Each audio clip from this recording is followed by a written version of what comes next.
আচ্ছা স্টুডেন্টরা তোরা দেখ এর আগে এই যে থ্রি কোশ্চেন্স গল্পটা এর থেকে আমি ওই টাইম ফর এভরিথিং লেখা রয়েছে ওপরের প্যারাটায় ওই অবধি একটা ভিডিও পোস্ট করেছিলাম অনেক আগে, পরীক্ষার আগে তোদের।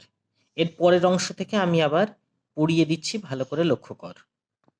বলছে but then again others said, কিন্তু এরপর আবার অন্যান্যরা বলল যে দেয়ার ওয়ার সাম থিংস, কিছু কিছু জিনিস, এমন জিনিস আছে হুইচ কুড নট ওয়েট, যেগুলো কখনোই অপেক্ষা করে থাকে না, to be led before a council. ওই যে জ্ঞানী মানুষদের নিয়ে একটি পরিষদ বানানোর কথা বলা হয়েছিল, তাদের সিদ্ধান্তের অপেক্ষা করে থাকে না, সুতরাং তারা যে গুরুত্বপূর্ণ ব্যক্তি তা কখনোই নয়।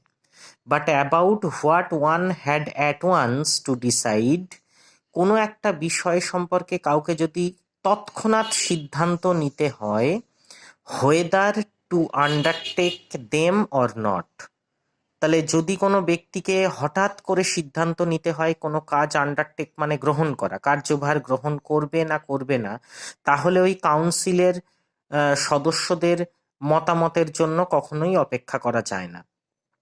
But in order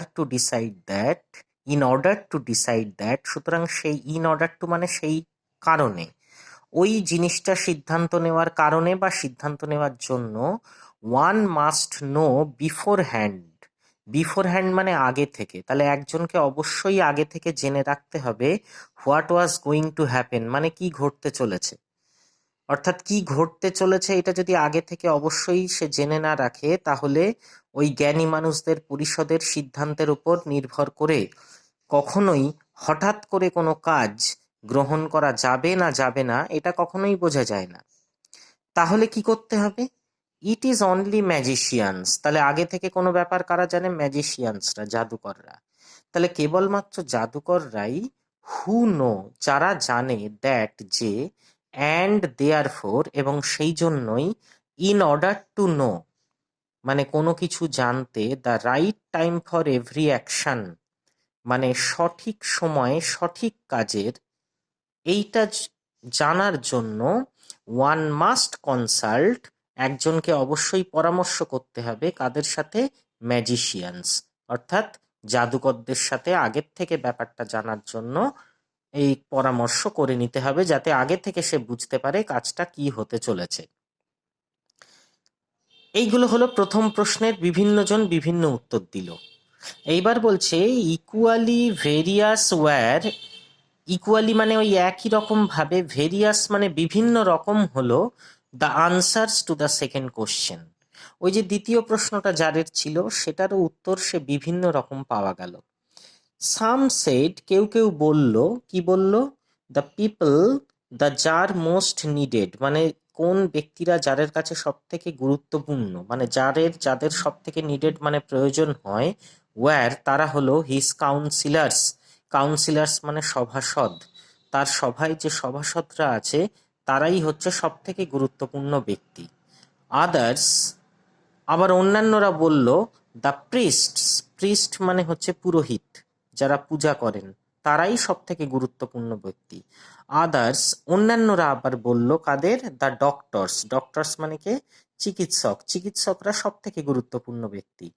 while some shed, যখন এইগুলো বলার পর কেউ কেউ আবার বলল, দ্য ওয়ারিয়ার্স মানে যোদ্ধা, যারা যুদ্ধ করে, ওয়ার দ্য মোস্ট নেসেসারি সব থেকে গুরুত্বপূর্ণ ব্যক্তি। টু দ্য থার্ড কোশ্চেন মানে তৃতীয় প্রশ্নের ক্ষেত্রেও, as to what was the most important occupation মানে হচ্ছে কাজ, যারের তৃতীয় প্রশ্ন ছিল সব থেকে গুরুত্বপূর্ণ কাজ কোনটা। সাম রিপ্লাইড মানে উত্তর দিল যে, দ্য মোস্ট ইম্পর্টেন্ট থিং সব থেকে গুরুত্বপূর্ণ জিনিস বা কাজ, ইন দ্য ওয়ার্ল্ড এই বিশ্বে, ওয়াজ সায়েন্স বিজ্ঞান। ঠিক আছে, বিজ্ঞান হচ্ছে সব থেকে গুরুত্বপূর্ণ জিনিস বা বিজ্ঞানের কাজ সব থেকে গুরুত্বপূর্ণ কাজ। আদার্স সেড, অন্যান্যরা আবার বলল, ইট ওয়াজ স্কিল ইন ওয়ারফেয়ার, স্কিল মানে দক্ষতা, ওয়ারফেয়ার মানে যুদ্ধ, এই যুদ্ধে দক্ষতাই হচ্ছে সব থেকে বড় কাজ বা সব থেকে গুরুত্বপূর্ণ জিনিস। অ্যান্ড আদার্স, অন্যান্যরা এগেন আবার, তারা বলল দ্যাট যে ইট ওয়াজ রিলিজিয়াস ওয়ারশিপ, ধর্মীয় পূজা আর্চা করা হচ্ছে সব থেকে গুরুত্বপূর্ণ কাজ। সুতরাং এই প্রশ্নের উত্তরও বিভিন্ন জন বিভিন্ন বলল। All the answers being different, being মানে হওয়ায়, ডিফারেন্ট মানে আলাদা বা পৃথক, তাহলে সমস্ত উত্তরগুলো পৃথক হওয়ার জন্য the czar agreed with none of them, যার কারুর সাথে সম্মত হলেন না মানে কারুর উত্তরটা মেনে নিলেন না।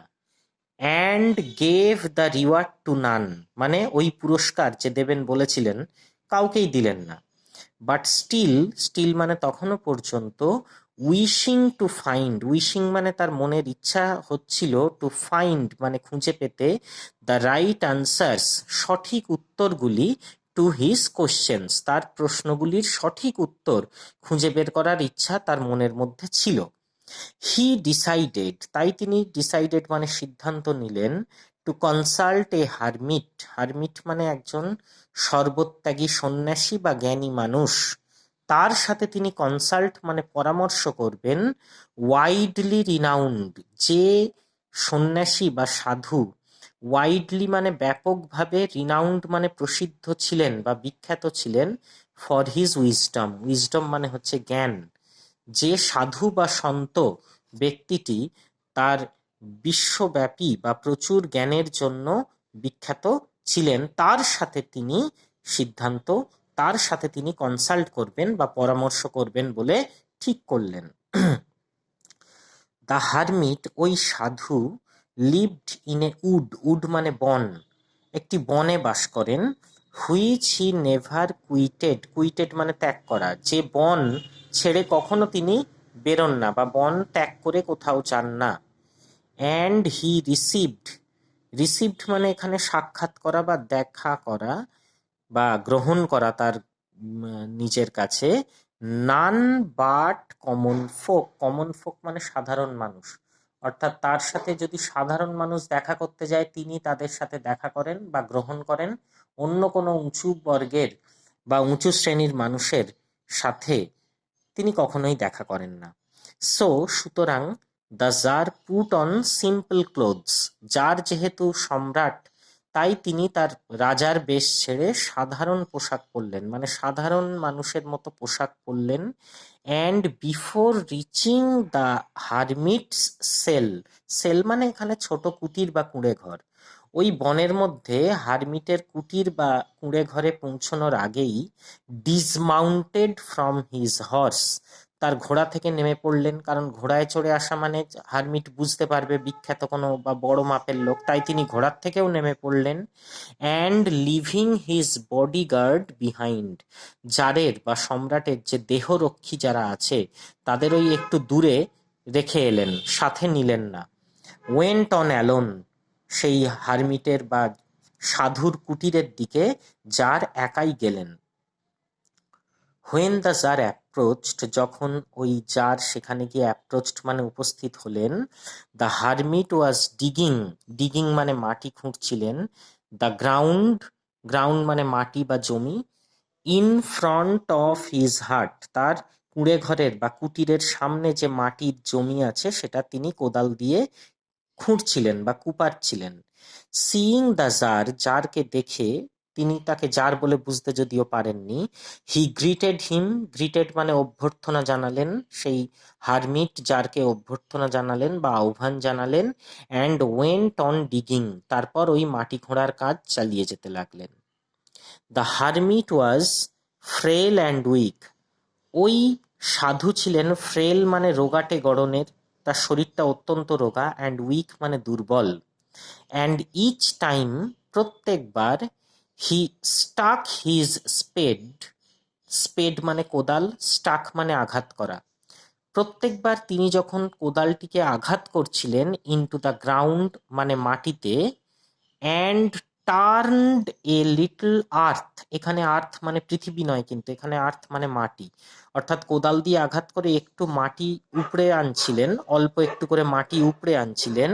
হি ব্রিথড হেভিলি মানে খুব জোরে জোরে শ্বাস প্রশ্বাস নিচ্ছিলেন, অর্থাৎ হাঁপাচ্ছিলেন। তার শরীরটা অত্যন্ত রোগা এবং দুর্বল ছিল।